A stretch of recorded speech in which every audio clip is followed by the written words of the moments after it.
Зану худут сэмбэна, мнодр юнту хэхорл дахабди. Сегодня будем говорить, продолжать тему про терминологию и интерпретацию. То есть многие люди на самом деле в принципе не понимают многих вещей, и так получается, что если ты не будешь обладать терминологией, определениями, ты в принципе и не будешь понимать, что вообще происходит. И давайте сегодня будем продолжать это. Конечно, на самом деле это все нужно некий конспект составить и его выпустить. Но я думаю, я займусь этим позже, пока все-таки в устном формате. И потом объясню, почему я пока это буду в устном формате делать. За Ахилли. Так, сегодня я хочу поговорить о том, как вообще существует русский мир, какой у него формат власти. Это будет такое не саркастическое, без приколов видео, ну такое серьезное, да. И как существовало бурятское общество до колонизации, и почему сейчас нам, ну и другим народам, на самом деле тяжело существовать в русском мире, и мы чувствуем, что это какое-то инородное, да, нам не присуще. Потому что мы на самом деле в таком формате, конечно, никогда не жили. Но давайте с русским миром разберемся для начала. То есть надо понять, что существовала, да, на тот момент наша степная цивилизация, кочевая, и вот это вот русский мир, это оседлая. И в русском мире была вот эта сверхцентрализация, репрессивная машина, жестко вертикальная. То есть есть царь, государь, который владеет всем, что есть. И этот царь-государь, получается, ставит везде своих вассалов, наместников. И они как бы от его лица, признавая его государем и признавая его полным хозяином вообще всех земель, от его имени они как бы правят. И его слово, его вообще власть, она не подвергается никакому сомнению. И вообще он по определению является, ну, что-то типа вроде посланника Бога на земле, да.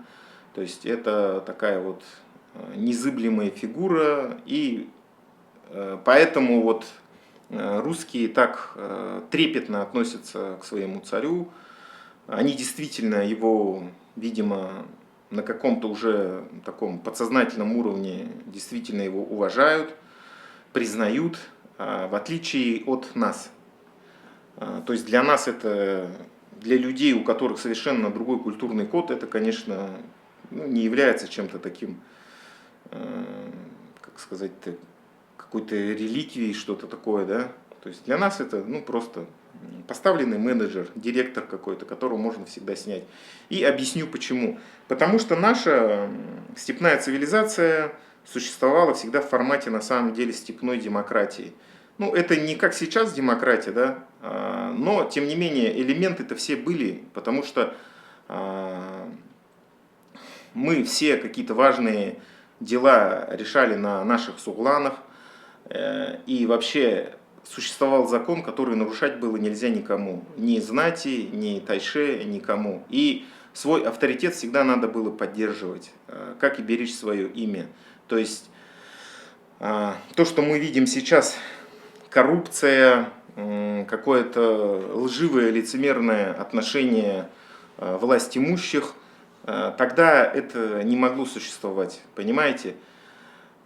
У нас не было такого, что тайша или какой-то наен, да, он мог бы, ну, быть каким-то лицемерным, каким-то лживым человеком и при этом иметь авторитет. Нет, такого не было. Потому что в крайнем случае существовал какой формат, люди могли просто откочевать. То есть никогда это не держалось у нас, да, авторитет именно на какой-то грубой силе. Всегда это было, исходило из формата взаимоуважения, и всегда человек, который, как бы сказать, ну, представитель, так скажем, власти, да, наем, он должен был заслужить своим авторитетом. Вот чего именно сегодня не хватает как раз нашим контрэлитам. То есть Смотрите, вот весь наш мир, к сожалению, бурятский, он сейчас перевернулся. И я сейчас буду это объяснять, почему. Смотрите, когда колонизация произошла, ну, конечно, это не сразу произошло, это уже как раз-таки, наверное, в основном после революции, да. То есть у нас уже полностью наш формат управления обществом аннулировался, чему способствовали мощные репрессии, уничтожение нашего традиционного уклада жизни. И нам навязали жесткую вертикаль, жесткую централизацию, как это устроено в русском мире. То есть есть один царь, который владеет всем. И его слово закон, он всем владеет, и все, кто под ним, это все его цари. То есть совершенно другой формат отношений. То есть раньше, если мы были, ну, по сути, все равны, нельзя было никого просто так побить, убить или еще что-то, оскорбить, то сейчас это все изменилось. То есть началась русификация. Почему я все время говорю, что необходима дерусификация? Ну, в том плане, что мы должны из сознания нашего выкинуть вот этот вот формат взаимоотношений. И на самом деле все равно в быту буряты все это сохранили, конечно, на самом деле. Понятное дело, что, как сказать, на каких-то таких вещах, которые в публичный формат выходят, все равно представителям власти приходится реагировать с точки зрения с буквы закона, но по большому счету всегда можно как-то решить по-другому. Ну, я не говорю, что там взятка или еще чем-то, ну, как бы так по совести, что ли, да, договориться. Без, имеется в виду, какого-то денежного вознаграждения. Ну, ладно. То есть, почему нам некомфортно на самом деле бурятам и другим народам в формате русского мира? Потому что у нас совершенно другой уклад жизни был и совершенно другой формат отношения наенов и простых людей. То есть, я говорю, мы все это раньше всегда решали совместными решениями на сугланах. Были какие-то у нас свои уважаемые люди, которые могли сказать свое веское слово. Но, видите, когда началась война, когда это коснулось всего нашего общества, у нас, к сожалению, не нашлось настоящих элит, кто бы выступил против войны, сказал свое слово, и за ним бы поднялся народ. То есть, к сожалению, наши элиты оказались не элиты, а контрэлиты. То есть те люди, которые выступают за русский мир. То есть они по большому счету предали свой бурятский народ. И сейчас они служат сугубо русской власти. Поэтому как таковыми их элитами считать, конечно, невозможно. И поэтому-то нам так неуютно в русском мире, да? Ну, чувствуешь что-то чужое, что-то не твое и народное. То есть нам не присуща вот эта вот рабская покорность, да? Что вот хозяин сказал, мы там обязаны бежать там, сверкая пятками, все это выполнять. У нас такого никогда просто не было в нашей культуре. Это нам вообще не присуще, никогда у нас такого не было. Поэтому нам, конечно, в этом формате существовать очень тяжело, некомфортно, непонятно, и наша природа это не воспринимает. Для русских это нормально, потому что они всегда так жили. Ну, плюс еще крепостное право, когда человек совершенно не имеет никакой ценности, когда его ни внутренний мир, его ни мнение, вообще ничто не имеет никакой ценности. Его могут поженить, его могут проиграть в карты, его могут просто убить просто так. Ну, а то, чтобы побить, это вообще безусловно, хоть каждый день там избивали. То есть отношение было, ну, хуже, чем к собаке или еще к кому-то, хуже, чем к животному. У нас же такого все равно не было никогда. Поэтому нам, конечно, это все совершенно не присуще. И это бы, наверное, еще какое-то время существовало, но, как я говорил, уже все это кончилось с началом войны. И общество начало интересоваться, вообще думать, да, что происходит. Конечно, это происходит очень медленно, да, процесс осознания. Я сам это все начинаю сейчас осознавать. И, понимаете, для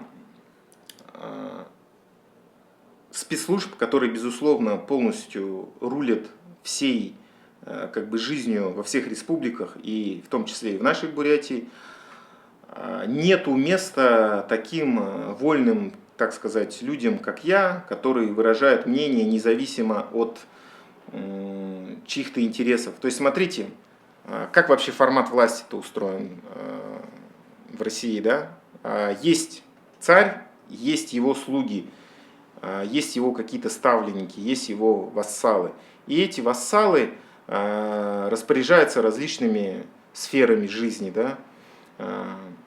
Ну, ФСБ, понятно, все это крышует, бизнес, предприятия, все на свете. И вот эта вот вертикаль пронизывает все. И у всех есть какие-то свои роли. Ну, вот есть вот агенты влияния всякие, да, типа там БНД или еще кого-то, которым как бы позволено говорить, болтать, ну, так же, как Соловьеву или еще кому-то. И понимаете, в этом формате для всех как бы понятно, да, ну, властимущих имеется в виду, спецслужб. То есть вот есть БНД, ему можно говорить, вот есть еще кто-то, вот есть, так скажем, политические какие-то деятели, да, ну, вроде вот наших этих всех движений за независимость якобы. То есть все это как бы определено, и им всем задачи нарезаны. И когда появляются такие вот абсолютно независимые люди, как я, для них, конечно, это непонятно вообще. То есть, как человек работает вне системы, почему он не представляет никаких интересов, кроме как бы народных, да, получается. Почему он вообще, почему он может высказывать свое мнение? Для них, для спецслужб это абсолютно непонятно. То есть, они существуют в совершенно другом формате. Вот есть царь, вот есть его охрана, да, ФСБ, спецслужбы, и все. Все остальные должны подчиняться. То есть, или быть чьими-то людьми. Ну, как вот я говорю, агенты влияния. То есть, они кому-то подчиняются, они кому-то служат, определенную задачу выполняют. И в этом формате, видите, так как наши вот эти вот движения, фейковые движения, являются тоже частью вот этой вот политической структуры, вертикали, конечно, у них нету задачи по-настоящему что-то делать. Так же, как и у Цыденова, допустим, или еще у кого-то. Они привыкли в этом формате существовать. То есть, когда надо, их как бы дергают, да, за ниточки, они говорят какие-то нужные вещи. А так они просто сидят и получают свою зарплату, и все как бы. Поэтому они и не могут никак реагировать. Они, видите, исходят из тех задач, которые им поставлены, и как бы они являются в этом смысле профессиональными политиками. То есть политики на самом деле, они же приходят во власть не для того, чтобы что-то там менять, что-то делать. Они просто представители какой-то узкой группы интересантов, каких-то кланов, да, то есть они приходят какие-то свои дела проворачивать. Ну, на самом деле, я думаю, это во многих странах так и существует. То есть какие-то кланы влиятельные есть, они ставят своих людей, которые во власти и продвигают, лоббируют их интересы. Ну, даже, я считаю, и Трамп, да, чьи-то тоже интересы обслуживает, каких-то влиятельных кланов в США. И понимаете, вот мой наезд на вот этих вот, на ту же Арно или еще на кого-то, да, там, на эти фейковые движения, в этом плане он просто бесполезный. Почему? Потому что эти люди, они, ну, просто профессиональные политики. Не их задача что-то по-настоящему делать. Их задача продвигать чьи-то интересы, понимаете? Поэтому, видите, мы на разных просто языками с ними, на разных языках с ними общаемся. То есть я говорю о каких-то там таких вещах, которые для них вообще никакого значения не имеют. О том, какая была у нас культура, о какой-то морали, да, моралите какую-то читаю, да, для них это просто все непонятно. Они думают, ну, мы представители каких-то других людей, каких-то влиятельных людей. А это вообще кто такой? Почему он, какую-то ерунду говорит, да. Я тоже об этом думал. Думал, почему я вообще этим занимаюсь, если я не представляю чьи-то кланы, чьи-то интересы. И думал, были ли такие люди в прошлом у нас? Кто я вообще, да, в этом формате всем? Если есть вот выстроенная структура, вертикаль, есть царь, есть спецслужбы, есть профессиональные политики, какие-то обслуживают интересы, свои интересы продвигают, у них нет никакой морали, они просто функция, да, выполняют функцию определенную. И я думал, и потом понял, что в нашем обществе бурятском такие люди были. Это были улигершины. То есть люди, которые приходили и в формате эзоповым языком, в формате устного народного творчества говорили на самом деле о дне текущем. То есть, они не могли напрямую говорить. Почему? Потому что все равно могли бы подвергнуться каким-то репрессиям даже в те времена. Но, тем не менее, они могли эзоповым языком и насказаниями говорить и, как бы сказать, ставить на место, что ли, да, взорвавшуюся власть, если они, наёны, что-то как-то границу переходили. И с ними тоже считались, понимаете, они все равно были представителями народа на самом деле. Я думал об этом и так понял, если, смотрите, такая сильная произошла деконструкция вообще всего общества, которая происходит в данный момент, когда, на самом деле, очень сильная трагедия с нашим обществом случилась, когда началась война, когда началась мобилизация, то, соответственно, я так думаю, подсознательно наше общество бурятское, бурят-монгольское, возвращается к своим корням. И, соответственно, вот такие люди, как я, допустим, тоже появляются. Я, видимо, в этой модели занимаю роль какого-то современного улигершина. Да? Понятно, что я не умею на хуре играть или еще что-то, но просто я думал, если я не являюсь политическим деятелем, не представляю ничьи интересы, не обслуживаю никого из власти или еще из кого-то, так как принято вообще в русском мире, так как принято и в данный момент, к сожалению, и в Бурятии, да, почему они меня называют выскочкой или еще кто-то, они просто не могут тоже мне определение найти, понимаете, до этого такого не было, чтобы кто-то без позволения что-то говорил, то есть всегда было как, вот есть придворные какие-то журналисты, да, так скажем, которые, как сказать, их дергают за ниточки, они говорят, что нужно. А тут человек вот просто говорит и все, и непонятно, да, что делать вообще. Я считаю, что мы просто подсознательно, наше общество таким образом очищается от русского мира, от их нарративов, и мы возвращаемся как бы к своей степной демократии. Потому что мы, безусловно, жили в этой степной демократии. Мы все решали на сулланах, мы не были зависимы полностью от наёнов, они не могли нам диктовать свою волю.